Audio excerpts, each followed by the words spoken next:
দুনিয়াতে যত অদ্ভুত অদ্ভুত প্রশ্ন সব আপনি মুসা আলাহিস সাল্লামের মাথা থেকে পাবেন। বিভিন্ন বিষয়ে আল্লাহরে প্রশ্ন করতেন। সেদিন মুসা আলাহিস সাল্লাম আল্লাহরে বললেন, আল্লাহ আপনি আমার এমন একটা জিকির শিখাইয়া দেন যে জিকিরটার শব্দ আপনি আর আমি ছাড়া কেউ জানবে না।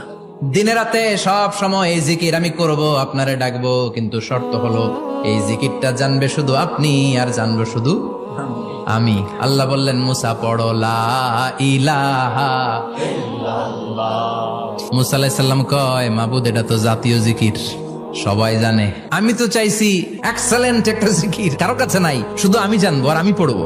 আল্লাহ বললেন, মুসা এই লা ইলাহাকে যদি এক পাল্লায় রেখে দাও, তাম বিশ্ব, 7 আকাশ 7 জমিনটারে তুলে যদি তুমি আরেক পাল্লায় রেখে দাও, লা রাজাহাত কাফাতু লা ইলাহা ইল্লাল্লাহ, মুহূর্তের মধ্যে লা ইলাহার পাল্লা ভারী হয়ে যাবে। ও মুসা, তুমি যতই এক্সক্লুসিভ জিকির চাও, লা ইলাহার চেয়ে দামি জিকির আমার কাছে নাই।